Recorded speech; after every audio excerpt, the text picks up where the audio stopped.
Assalamualaikum warahmatullahi wabarakatuh. Innal hamdalillahi nahmaduhu wa nasta'inuhu wa nastaghfiruh wa na'udzu billahi min shururi anfusina wa sayyiati a'malina may yahdihillahu fala mudhillalah wa may yudlil fala hadiyalah. Asyhadu an la ilaha illallah wahdahu la syarikalah wa asyhadu anna Muhammadan abduhu wa rasuluh. Allahumma salli wa sallim ala nabika Muhammadin wa ala alihi wa sahbihi ajmain amma ba'du. Usikum wa nafsi bi taqwallahi faqad fazal muttaqun. Jamaah yang dimuliakan Allah, alhamdulillah pada sesi yang kedua ini kita kembali bisa melanjutkan daurah keluarga kita pada bulan ini.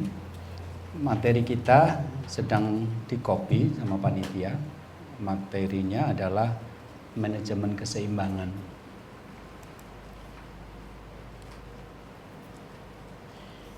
Di dalam surat Al-Mu'minun ayat yang ke-12 sampai ke-13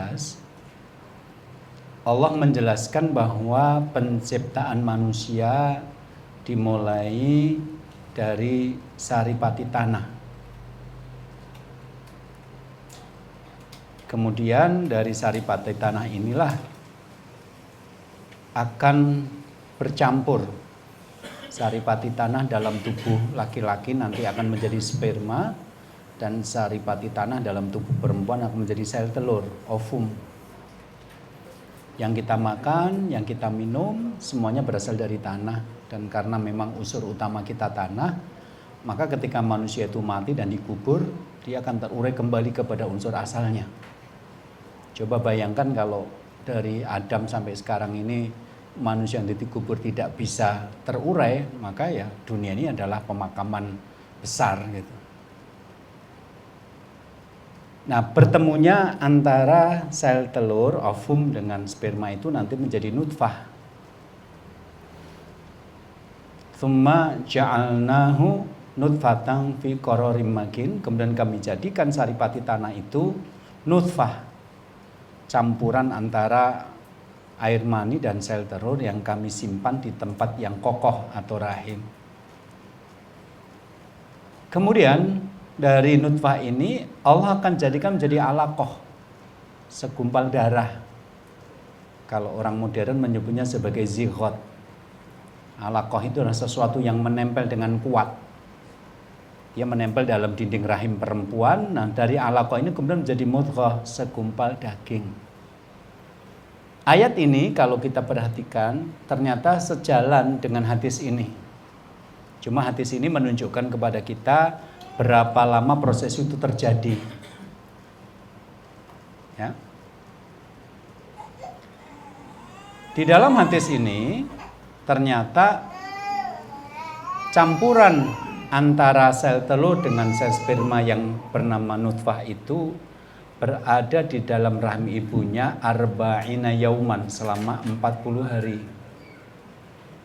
Tsumma yakunu alaqatan mithla dzalik, kemudian setelah 40 hari akan berubah menjadi alaqah 40 hari juga. Tsumma yakunu mudghatan mithla dzalik, kemudian setelah itu akan berubah menjadi mudghah 40 hari juga. Jadi kalau ada kesesuaian antara ayat tadi dengan hadis ini, bahwa proses penciptaan manusia adalah nutfah, alaqah, dan mudghah. Cuma di dalam ayat ini dijelaskan, di dalam hadis ini dijelaskan masing-masing prosesnya terjadi selama 40 hari. Nah, setelah 140 hari, kalau satu bulannya 30 berarti sekitar 4 bulan.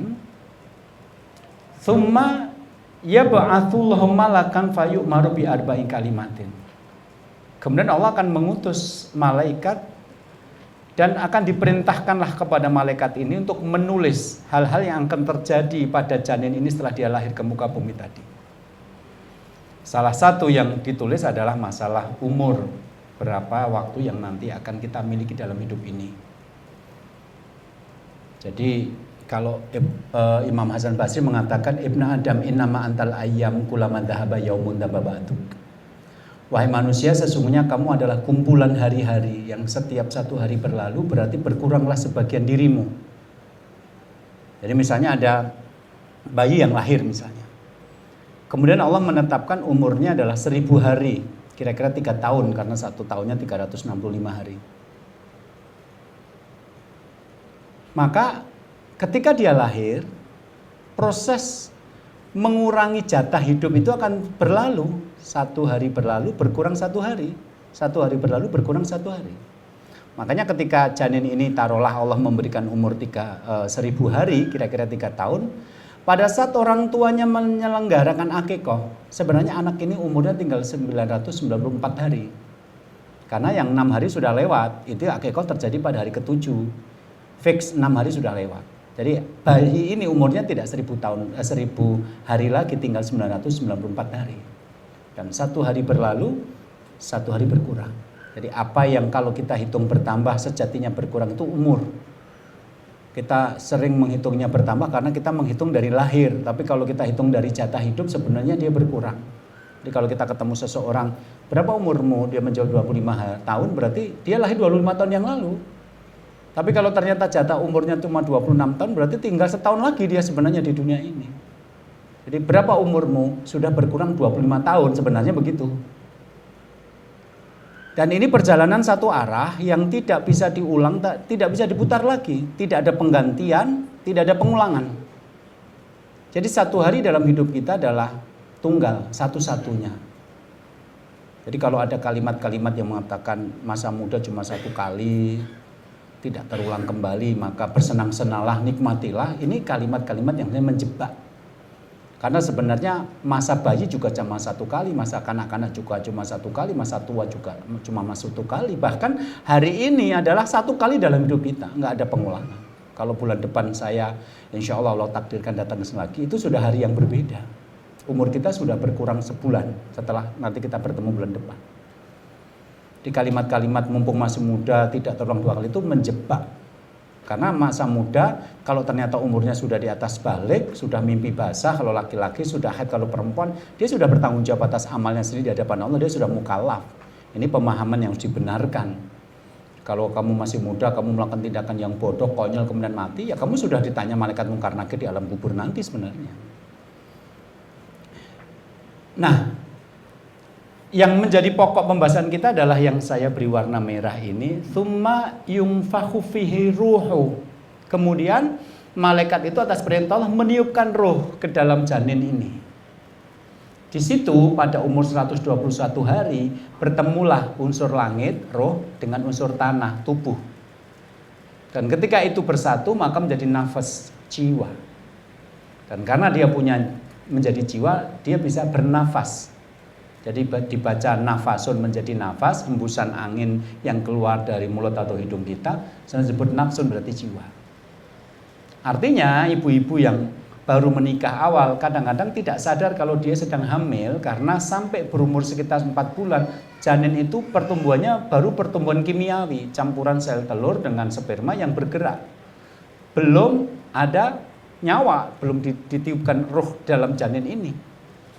Makanya nanti ada pengantin-pengantin baru yang karena janinnya belum bergerak-gerak, karena belum dikasih nyawa, dia merasa belum hamil padahal sudah hamil gitu.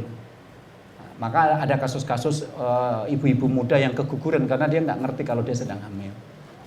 Nah, dari hadis ini kita menjadi tahu bahwa seseorang itu nanti akan mendapatkan tiupan ruh dari Allah melalui malaikat ini setelah berumur 121 hari. Jadi kalau ibu-ibu pengen merasakan gerakan-gerakan dalam rahimnya, itu nanti